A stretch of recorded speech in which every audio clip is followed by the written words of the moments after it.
Hello and welcome to the Doctors Who podcast. My name is Chris. I'm Chip. Brian. And we are coming back at you to continue our discussion regarding The Name of the Wind by Patrick Rothfuss. And this is our third installment? Fourth installment. Part 4. It's okay, Brian. Math is hard. It is hard. I think if you look at the little banner down there, it says Oh. Part 4. Oh, I see it now. Yeah, there it's you right go. there. I see it. Wait. There you are. There. Awesome. Yep. Part 4. And so today we are covering chapters 40 through 54. Yeah. So we kind of talked about this, and we were trying to figure out where we were going to stop. And at first we were thinking 57. Mm-hmm. just because it was an interlude and kind of Yeah. it wraps up a lot of stuff that happened. But 54 is kind of a fun place to end And it's a because pivotal chapter. It's There's pivotal. a lot is. that happens. It's a cliffhanger. Mm-hmm. I mean, and we'll get there, but just the way it is built up is pretty incredible. Yeah. It ties a lot together, and without spoiling it, it really does a good job of building on the stories in the chapters before. Right. Like, it felt like it was a natural place to get to, but To use a musical term, you could almost say it's a crescendo. oh, I like that. Yeah. I see what you did there. Yeah. What did he do there? I'm not. Yeah. I'm not musical. I'll tell you after. Okay. I'll tell you after. But first, So it's kind of like an apex of sorts. or Yes. A build up to something. Yes. Yes. Okay. You've I you've think cracked the I'm code. there. Yeah. Oh boy. Yeah. Yeah, So kind of like we did last time, we've kind of broken this out into segments. Mhm. And each segment is kind of a theme for that particular set of chapters until we get to this build up or this crescendo that we talked about. So we'll start right away at chapter 40. And we're going to call this Sympathetic Punishment. And this kind of really builds from where we ended the last discussion after Kvothe basically taught the sympathy lesson for Hemi. Yeah. And now, Yeah. after that set his foot on fire. thing happened, Yeah. Hemi, the next chapter, 40, is called On the Horns, and it brings Kvothe in front of all the masters because Hemi's bringing Kvothe up on charges of malfeasance. And malfeasance is it the use of sympathy without authorization or the use of sympathy to cause harm? I think it was to cause harm, or maybe it's even both, but it's punishable by expulsion, basically, from Yes, university, as well as and some some physical physical whippings. corporal punishment as well. it Yeah. seemed like almost the equivalent of willful assault and battery. Yeah. Like, it kind of had that sort of ring to it for me. Yeah. That feels right. So you said on the horns, and they kind of talk about this a little bit, but when you go in front of the masters, their table is almost crescent shaped, and when you're Yep. standing in front of them, The it 2 resembles points. horns. Yep. And it is. I like that description. Yeah, I thought it was a It was Yeah. pretty cool. I Clever. like he does a lot of clever things. Mhm. Excuse me. The I blew. Haha. You will find, this is a good time to plug that. It is. You can find out more about the beer that we are drinking this coming Wednesday. That's right. We are going to post that on the 18th. Is my math correct? Yeah. Is Wednesday the 18th? I think That'll be so. a week from today. And what you're going to find is that we're going to be posting beer episodes on the off weeks where we're not discussing content such as The Name of the Wind or Star Trek Discovery, Doctor Who, Avengers, whatever it may be. So our plan is to really kind of utilize those off weeks to plug some beer Good. Mhm. because we love beer, and you should love beer. In fact, they drink a little bit of beer in this Yes, they do. section of pages that They we've read. do. They do. So, Yep. Anyway, the So he's horns. brought up on charges. Hemi pleads his case and accuses Kvothe of willfully using sympathy to cause him harm. Mhm. But Kvothe successfully, to some extent, defends himself and He says, does. "Well, I had permission. Right. You know, Hemi Because told me to teach the class. You put me up in front of the class. He gave me a and- strand of his hair. He Yeah. Mhm. basically allowed me to do this." And this pretty much changes the entire tone of the, for lack of a better term, hearing. Yeah. Mhm. Because they went from being focused on Kvothe to being focused on Hemi, basically saying, are you serious? You actually did this. And there were too many witnesses in the class, so he had to fess up and say, Right. Yeah. yes, that's the way it happened. Yeah. And the masters seem somewhat divided, well, it's almost in thirds, where there's some that are on Kvothe's side, there's some kind of in the middle, and then there's a handful on Hemi's side. Right. So. But they also seem pretty impressed that he was able to do what he did. Yes. So he got away with not being expelled, which is pretty awesome. Well, he had some punishment, but he He also was rewarded as well. He was. So, what was it, 3 lashes? 3 lashes. Yep. Publicly. And then admission into the Arcanum. And that happened because they said he could get into the Arcanum when he could prove that he had knowledge of the 3 laws of sympathy or something to that like effect. And he said, "Hey, this thing I did to the master that he's pissed off about, does that count?" Ballsy. Yeah. Yes, it was. His arrogance gets the best of him sometimes. It Here, does. he does get whipped for it, but he also gets rewarded for it. So. Yes. So he's not as afraid of the whipping as he is of being expelled. Yes.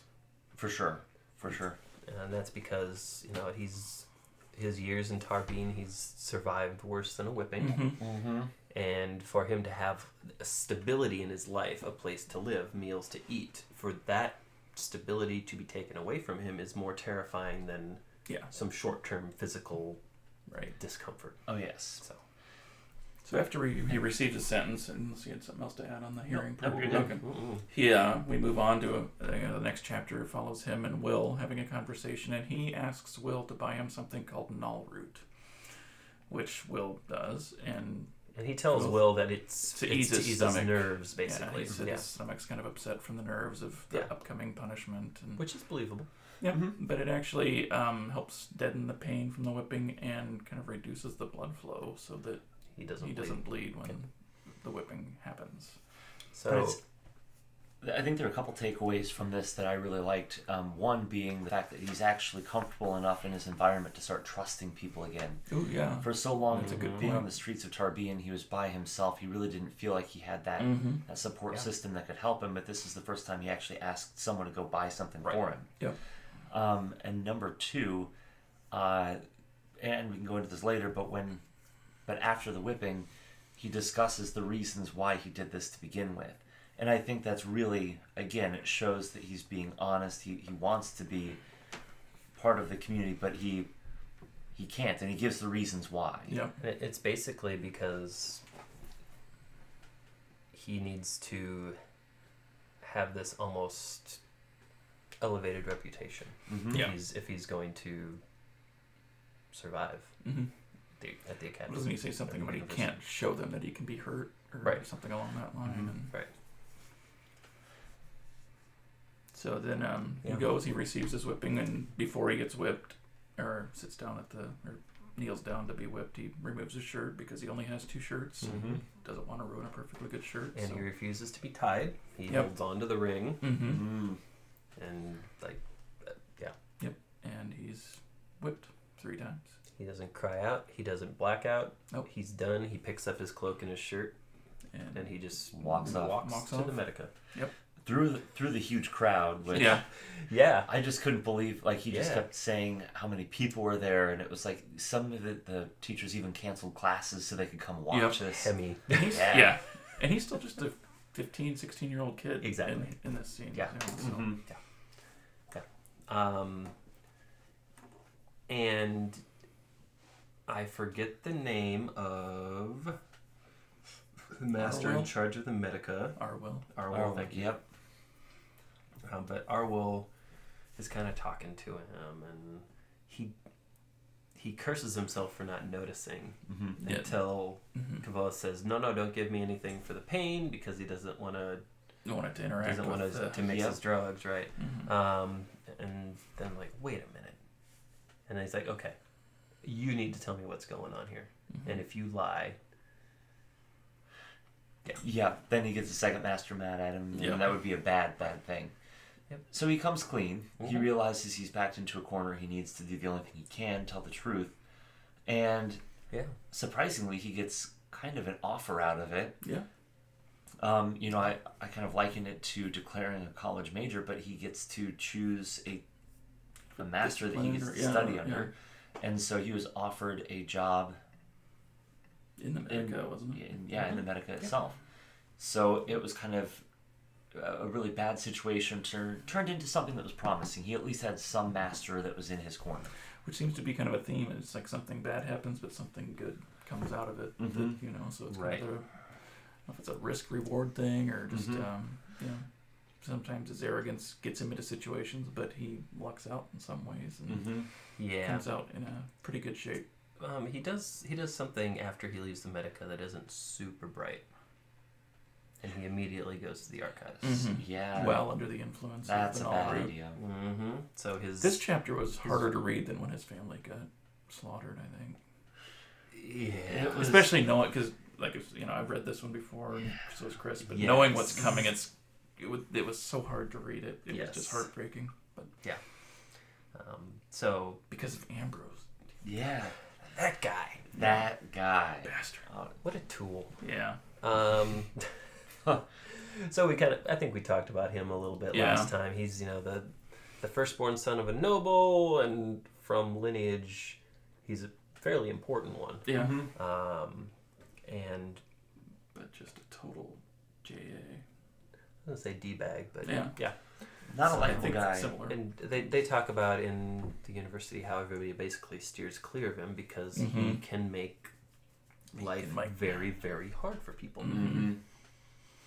But Kvothe really doesn't have anything to lose. No. And again, arrogance. Mm-hmm. So, but he goes to the archives because he wants to get in now that he's been basically granted access. He can get into the stacks now, which he couldn't get into before. Mm-hmm. And Ambrose is there, and he's like forcing himself on this other Illyr. Yeah. He's like reciting bad poetry and kind of forcing himself on her, and Kvothe kind of calls him out on it. Yeah. And so his name is still not in the book. Well, of course not. To be entered into the stacks. Right. Yeah, this is like 2 hours. An hour or two later. And Ambrose is finally like, okay, you know what? If you don't say anything about what you saw here, I will let you into the stacks. But there's a stack fee, and it's one silver talent. Yep. And we're all out of sympathy lamps. Oh no, the sympathy lamp he said was something ridiculous. Talent and a half. Talent and a half. But we've got some candles that are like a penny or 2 pennies or something like that. Mm-hmm. So he gives him the penny for free because he's being nice, or the candle for free. And lets him in. Should have been your first clue right there. Is right. Ambrose has never done anything nice for him before. Why is he doing something nice now? No. Well, and when you think about it, my computer's going to take off. Yeah, again. Jeez. It's getting kind of hot.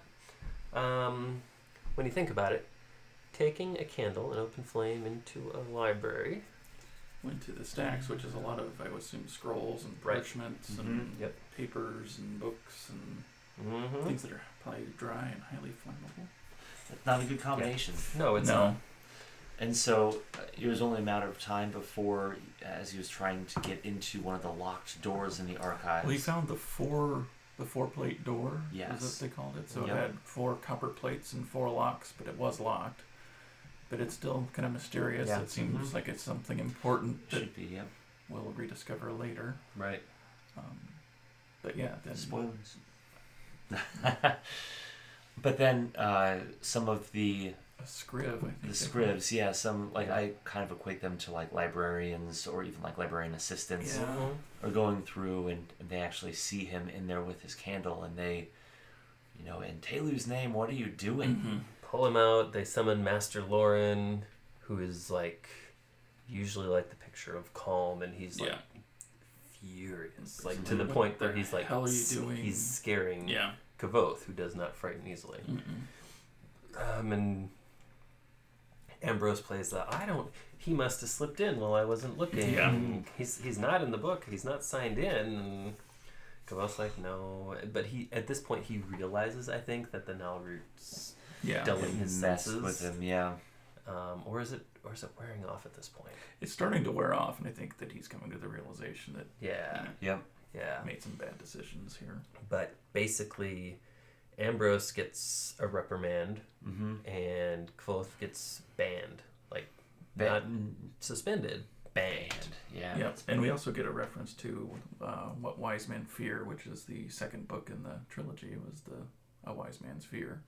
But he makes mention of that when Lauren's basically ripping him a new one. Yeah. And it's the wise men fear the sea in a storm, a night with no moon, and the anger of a gentle man. I think the third one is obviously what kind of brought it to his attention, or recalled it. Yeah. And then actually after all this happens, Kvothe goes and meets up with Will and Sim and his friends, and he basically finds out there's no stack fee and that sympathy lamps are provided, and that Ambrose basically just raked him over. So. Yeah. I was pretty angry, to be honest. After I read that chapter, I was like... Oh, it just makes you hate Ambrose even more. Oh, yeah. I kept wanting vindication of some sort, and it felt like it was never coming. Yeah. So I'm hoping we see it soon. Right. Yeah. But I think that's the end of our first section, isn't it? Yeah, I think so. Yeah.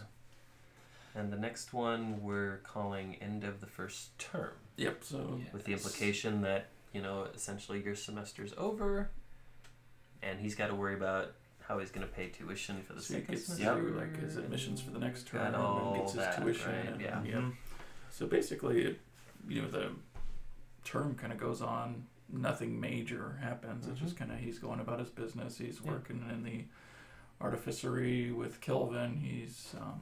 taking a number of classes. He's kind of going about his business. Did he go to see the other master who had been the former chancellor? Not yet. Not yet. I think Okay. that's still Sorry. Yeah. Sorry. Spoilers. That's actually. Well, he kind of makes that decision here that he's like Will and Sim talk to him and say you really need to find a master to mentor you. And do this, and he kind of weighs his options and decides he wants to go talk to Elodin. Because he's got a few, easy options, like Kilvin and Auri, Arwill.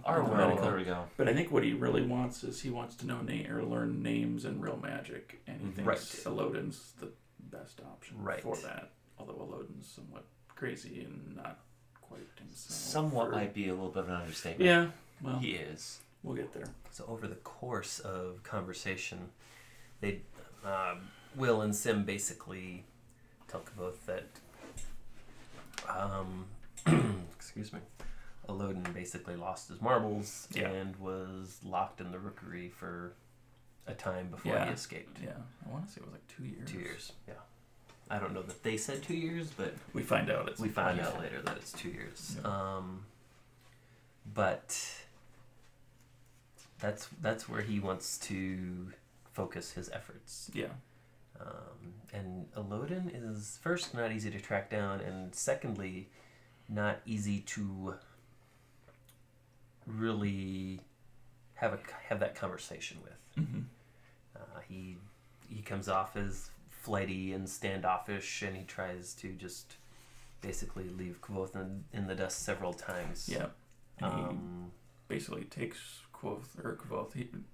Elodin walks to the crockery, and Kvothe follows him, and he's which is pretty the insane persistent asylum for the university. Yeah. And I think at some point Elodin basically says, "All right, I'll answer 3 questions for you."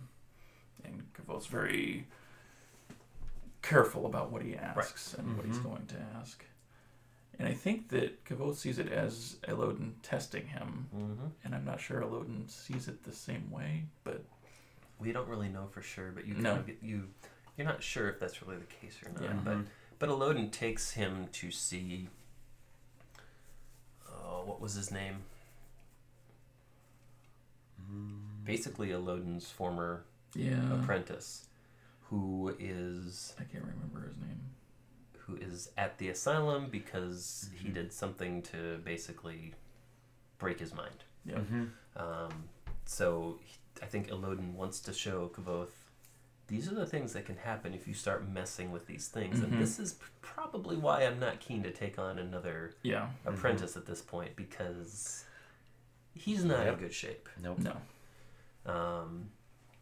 But then Elodin takes Kvothe to the room Elodin stayed at. Yep. For 2 years. For 2 years.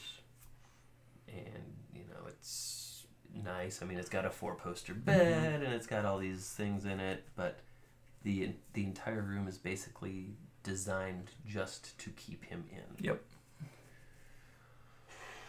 And this was pretty cool too, because you get like these nuggets of knowledge and understanding into Elodin, and he starts to tell about his time there and when he decided to leave, and he starts to recreate by like basically telling the wall to break.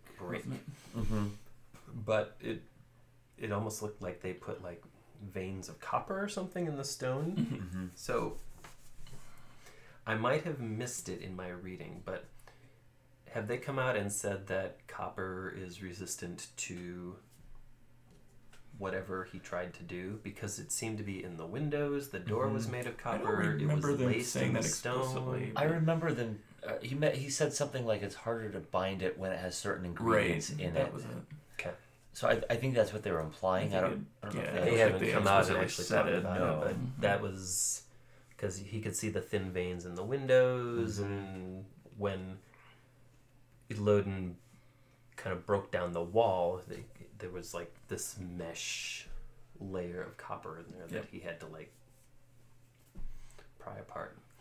And he walks out onto the roof, and Kvothe follows him, and Elodin says, "If you really want to be my apprentice, jump."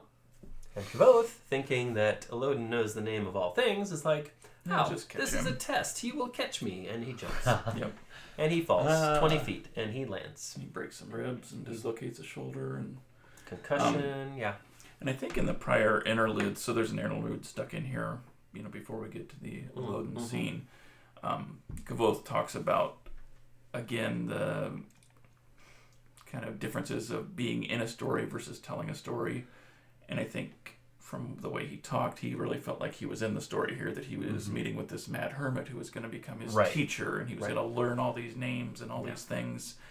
And I mean, that's not the way it turned out. And he was talking about how the stories go, and you almost envision Star Wars. You have Luke meeting Obi-Wan and running off with Obi-Wan, and Obi-Wan teaching him all these things. And it didn't really pan out that way. No. And I kind of like that it didn't. Kvothe survives. Elodin says that he will not teach anyone who is as reckless and stupid as he is. And that door is shut. So he's had a series of defeats here. First, the banning at the archives. Now, Elodin basically saying nope. Which leaves him with a couple of options, and I think he ultimately chooses Kilvin to kind of be his mentor. Kilvin runs the artificery. Did I say that right? Yeah. Or they call it the fishery. And he's basically devoted years of his life to trying to build an ever-burning lamp. I thought that was hilarious. Yeah. Like, it definitely sounds like... Was it technically alchemy, or was it something... I'm trying to remember what they called it. It wasn't alchemy or chemistry, but it was something...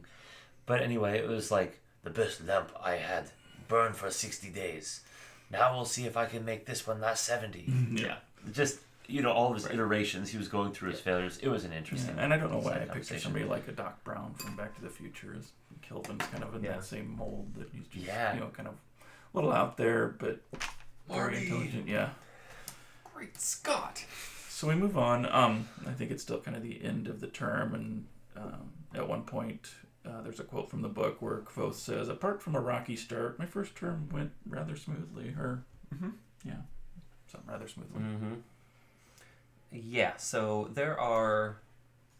Basically, you have to go through these admissions interviews where they determine what your tuition is going to be for next term.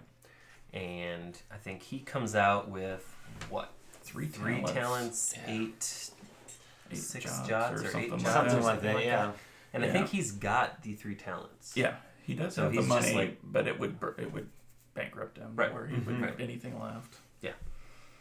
And because of his pride and his arrogance that we've talked about, he's not willing to go to Will and Sim and say, guys, I need some help. No, and before we get to that point, they kind of talk about, or Rothfuss talks about all the things he's doing, that he's gambling on himself in sympathy, duels in class. Yep. He's working in the artificery to earn money.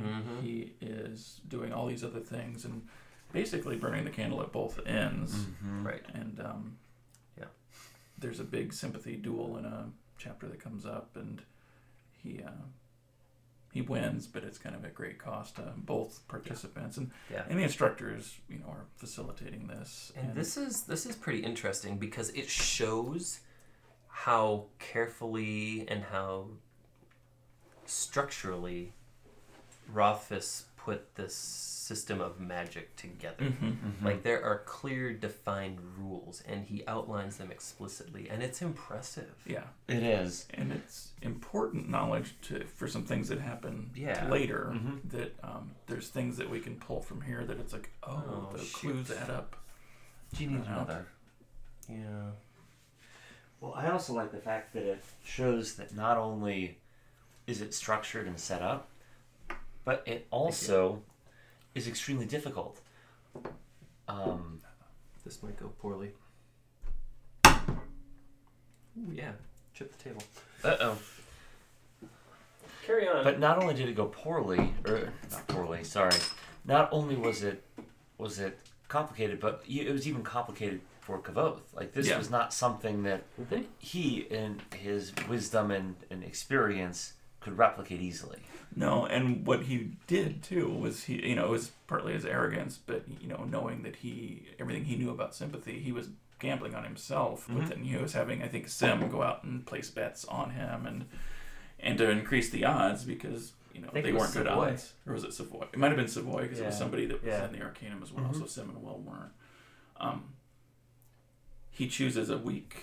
Or I forget what he chooses, like a piece of straw or something. Yeah. And the test was to light a candle with sympathy. Yeah, that was his binding and agent. He had to protect his candle from the other guy, and the other he guy had to try to light his candle. But he chose a weak binding element, which increased his and betting then odds. the instructor threw him a curve and let his opponent choose the source. Yeah. And his opponent said, no source, which means you're drawing directly from your own body. Right, Yeah. And the other guy had steel, by the way, if I remember right. Yeah. And so how much easier is it to get the heat transfer through steel than it is through straw? Yeah. But this really goes back to some of the lessons with Ben at the beginning of the book, where Ben taught him to compartmentalize his mind, because you had to split your mind off, focus one half on keeping your opponent from lighting your candle, and completely devote the other half to trying to light your opponent's candle. Right. So anyway, all this stuff happens. Yeah, it's really fascinating. That was a great chapter too. But with him doing so many things, Will and Sim basically are worried about him burning out, and they kind of intervene and cause him to lose his opportunity to work at the artificery. They go talk to Kilvin, and they're like, he's gonna hurt himself. So he's got the money saved, the 3 talents. They're enough to cover his tuition, but now he can't work in the artificery, so he's got no income per se. Right. And he's kind of forced to look through other means to fund his continuing education. Right. Which leads him to Imre.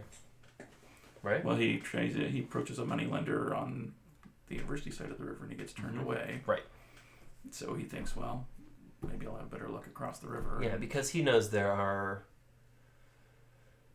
less honest and less legal money changers over there that he can leverage. And he's anticipating that it's going to be like some grizzly thug who's going to beat him 6 ways from Tuesday if he's not able to pay back. He's like, I know this type. I can handle this type. Yep.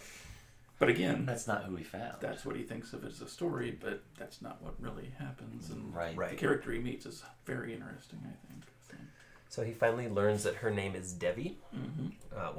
And he doesn't know it's a her at that point. No. And he knocks on the door, and this little... So he knocks on the door, and he's expecting this big, muscular dude to show up, and he gets someone completely unexpected.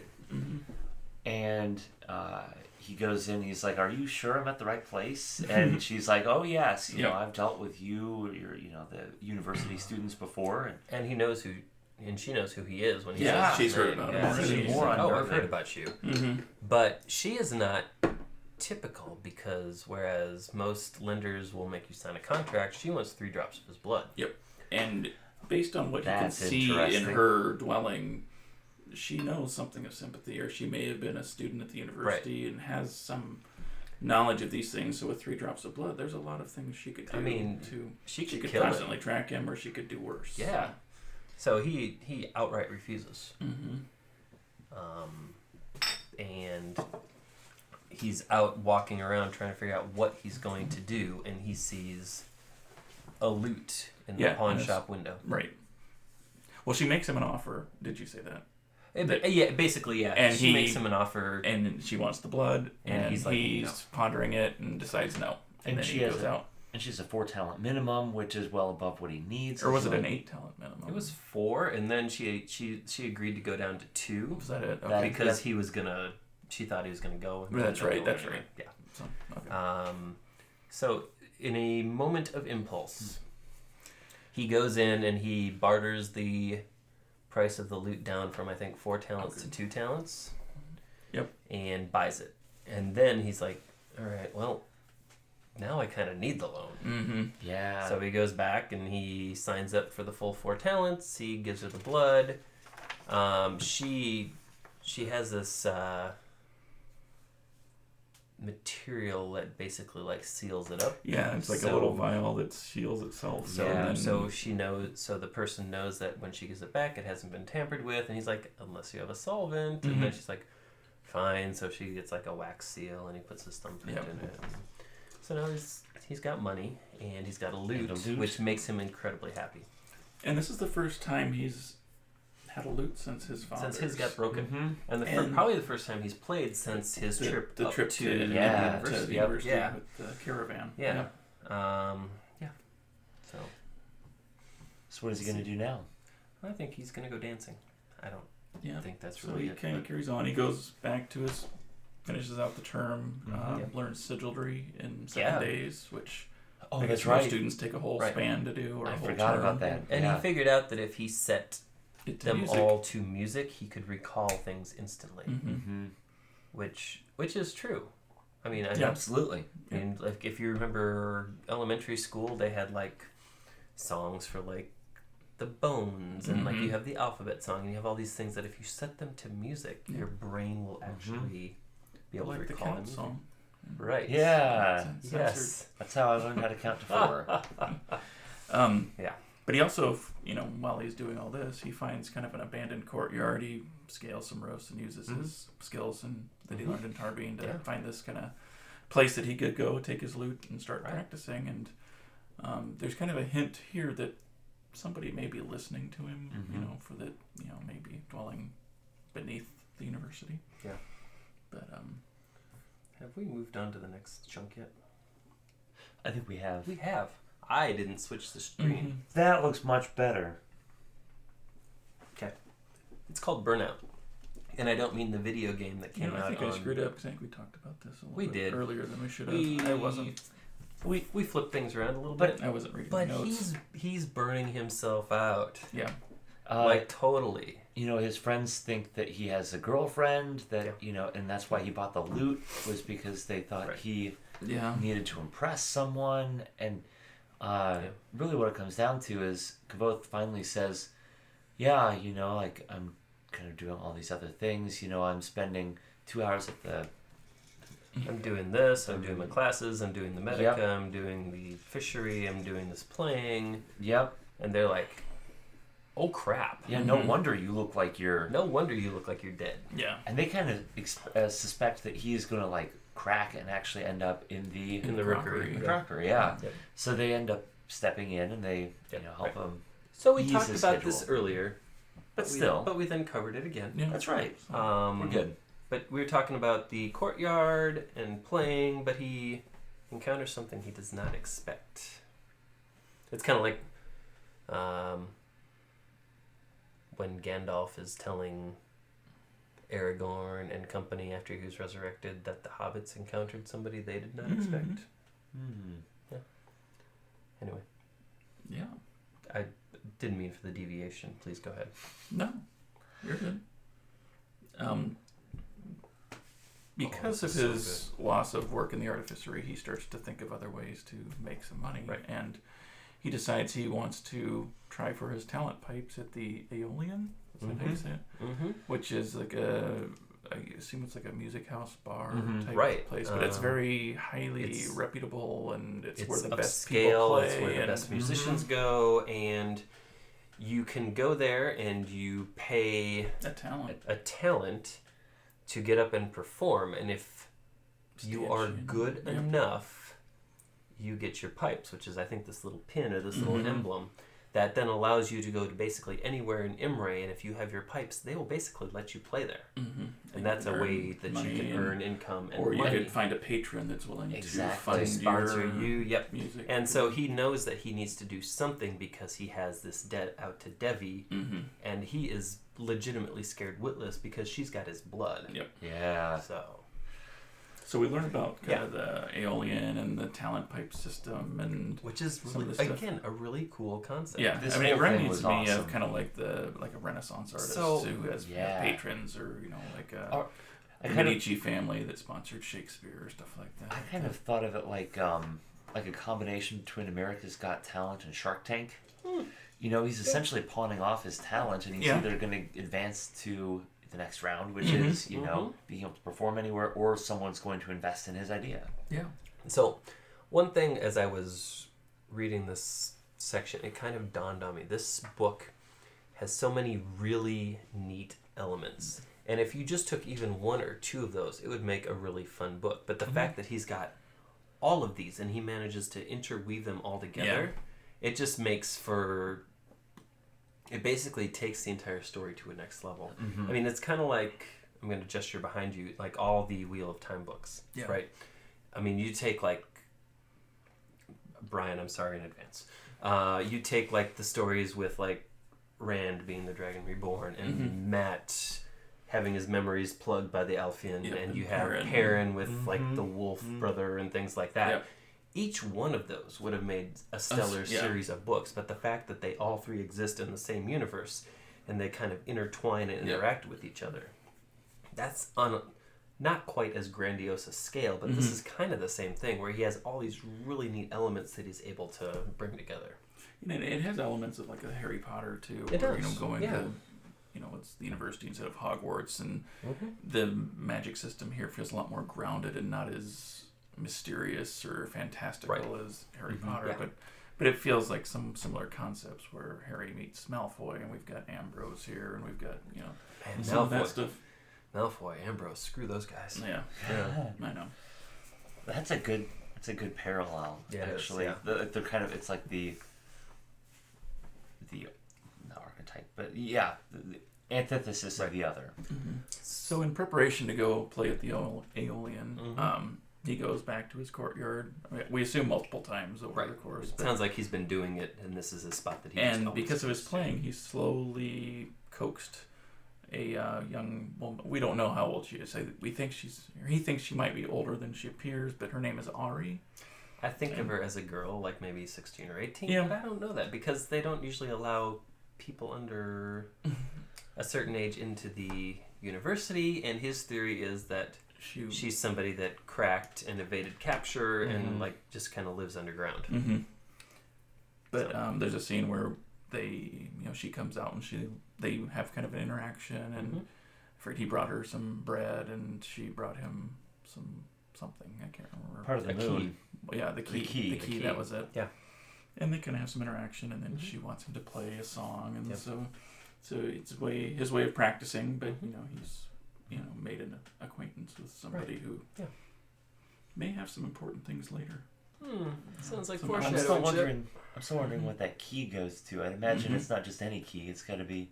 No. Oh, I wonder. There's a door in the archives. I was gonna say I can speculate because I haven't read it, and I wondered if it went to the fourth door in the archives. I don't want to spoil it. So please don't. But yes, I'm very curious.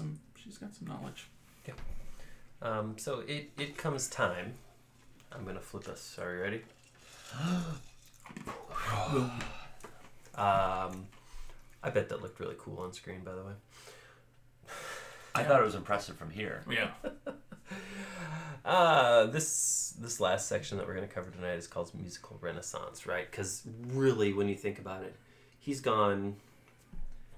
He hadn't touched a lute. It's been over 3 years since he's really played. Right. Much. He touched it that one night on the trip up, but since then he really hasn't done it in So this 3 is kind of years. his rebirth. So this is like music. his rebirth. He's ready to go into the ALN. He's ready to play what many regard as probably the most difficult piece. And it requires two Requires harmonies. an accompaniment. And the way they're from a talking woman. about it, and like the way they talk about his fingers flying off the strings, it almost sounds like half of it is like regular plucking and half of it is like harmonics or something. I was going to say, yeah, that sounds like harmonics, but Yeah. it requires a female voice as well, because it's a male-female song. Right, Yep. but he doesn't have anybody to come and sing that part with him. He's like, well, there's got to be somebody. These are the best musicians. Somebody's gotta know it. It's gonna be fine. And but when he gets there, there's a bouncer there that lets them in, and he's talking him up, and he's like, oh, your name means to drink. Will you let me buy you one later? And he shakes the guy's hand, and Sim's like, Dude, that's the owner. Yeah. He's throwing people out for sucking up. Yeah. But for some reason, yeah, Doach, I think, or I don't know how you said it, but he kind Don't. of takes a liking to Kvothe. Yeah, and is not offended by. I guess co-owner is probably he's co-owner because he's the one that runs the business side, and the other one kind of runs the music side. Yep. And we meet him here in a minute. Right, and Kvothe goes up and talks to this guy, and I don't remember his name. Stanchion, thank you. And he's like, oh, are you going to play for us tonight? And he tells him what he's going to play, and he was like, are you sure? Mm-hmm. Do you want to do this? He asks him 4 or 5 times. Yeah. You do realize that this requires 2 parts, that this is a really hard Yes. song. And Kvothe gets back to his seat, and he's legitimately trying to think of other songs that he could do that would still showcase his somebody talent. else walk in. Anybody care to guess who? Who it could be? Maybe Ambrose. Yeah.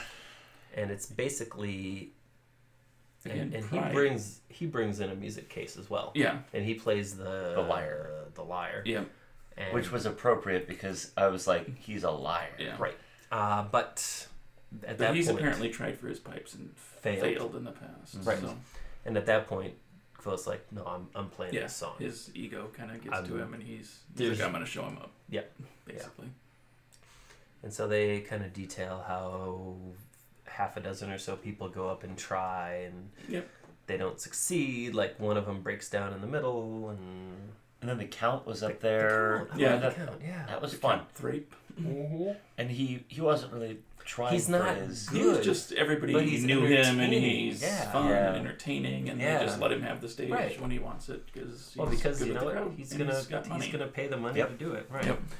But it comes to Kvothe's time, but before he gets up, it's worth noting that the interactions between Kvothe and Ambrose are different, because usually Ambrose meets him with like this insincere smile or this sneer, and this time it's like there's nothing, right?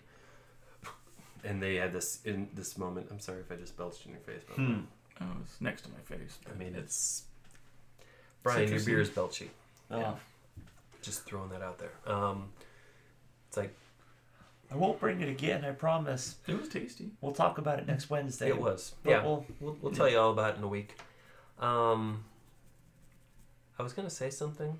It was about the interaction between Ambrose and Yeah, there's this moment where they just like locked eyes from across the room, and they just like stared at each other. Yeah, and it's like it was. There's some bad blood there. From everything that has come before that, they always talk about how, Ambrose has like this snide smile and this deprecating comment and something, and now it's just like this simmering hatred. Yep.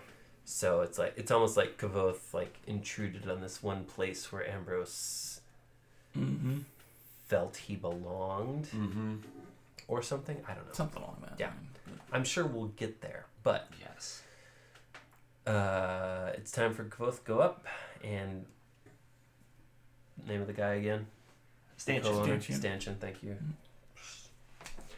Stanchion's like, wow, you know how to pick a crowd. It's like, well, yeah, I do.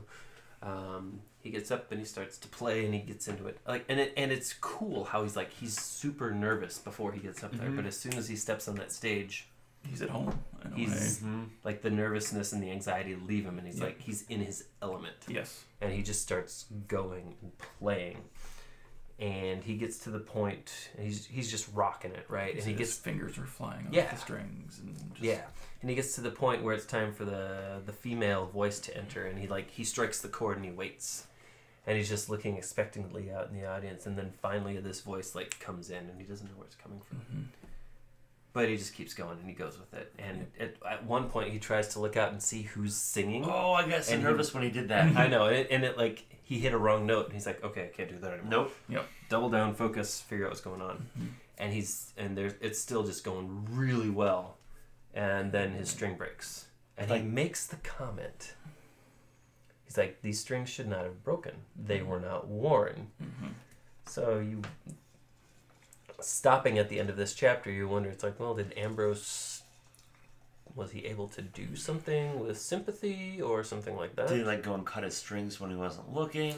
Well, he started thinking about it, and I can't remember if it was in this chapter, but he's like, nobody had access to my lute before I played, so nobody sabotaged it from what he knows. But he stops, like the string cut his hand, and he's just sitting there. And he goes back to this point where he is... Back in the woods. Back in the woods shortly after his parents died, and where one string broke and he learned to play with one less. And one string broke and he learned to play one less. So he just keeps going. And his fingers eventually remember, and he's moving along. He's like, it's not complete, but it's the full song. You can't play this entire song on one less string because it's so complex. Yep. But it still felt like the full song, and he still kept going. And he made it to the end, and basically he just broke down. Yeah. Not because of the anxiety, not because of the broken string, not because of anything other than the fact he was so wrapped up in the tale that he was singing. He was weeping for Savian and Halloween. Yeah. And that is where the chapter ends. He didn't even find out his fate yet. No. Nope. We don't know how this happened. We don't know if he got his pipes. We don't know anything. Except that he got through it. He appeared to rock it, even in the face of a broken string. Now, right? I would like to at least lend some sort of credibility to this, but so I play guitar. I play guitar on a somewhat regular basis. I've played open mic nights. I've played a couple different shows. And it is really disconcerting when you break a string mid-performance, because it never happens at the end of a song. You don't have time, or end of a set even. That usually happens at the most inconvenient time, and you just kind of have to play through it. But I don't know, just when he was talking about how his string broke, I was like, thank goodness he had all that time to prepare for it with his time in the woods. But it's really hard to do. And this is a great example of Rothfuss writing something earlier in the book that is pertinent later on. It really is. And there's a lot of that in here, but this one's very, very clear. Stands out very much. So that that he'd done this in the past, and he was able to recall it and bring it forward and do it again at a very critical moment. Right. So, next time, in 2 weeks, we will discuss Kvothe's fate. Did he get his pipes? Did he not get his pipes? How did Ambrose react to the results? His performance? Yeah. Did Ambrose have something to do with the string? I mean, there's still a lot to talk about. And who sang with the singer? I mean, it's pretty clear from the interlude that Denna is making a reappearance, so you could make a logical leap, but I'm pretty sure it's Hemi. It's probably Hemi. You're right. Yeah. Okay, so it's not him. Okay. Please keep an eye out for our beer episode where we are reviewing the Lagunitas Little Something Hazy. And then in 2 weeks' time, we will be coming back at you with part 5 Wow. of the Name of the Wind. I think we're Awesome. just over halfway through the book now. This is Well done. This is kind of crazy. Yeah. We're making probably some good about- progress here. So Yeah. yeah. Probably about 60% of the way through now. And if you have read the book but have not listened to the audiobook, I do recommend looking that up because the narrator is really fabulous. And his name is Nick Podell. Just the voices that he gives to Kilvin and Willem and like just he's top notch. He's really good. So Good. If you've not checked that out, I definitely recommend you do so. Thank you for joining us. You can find us on social media, Instagram and Twitter at TDW Podcast, Facebook, facebook.com/TDW There you Podcast. go. And we will see you next time. Alonzi. If I can find the button. There it is.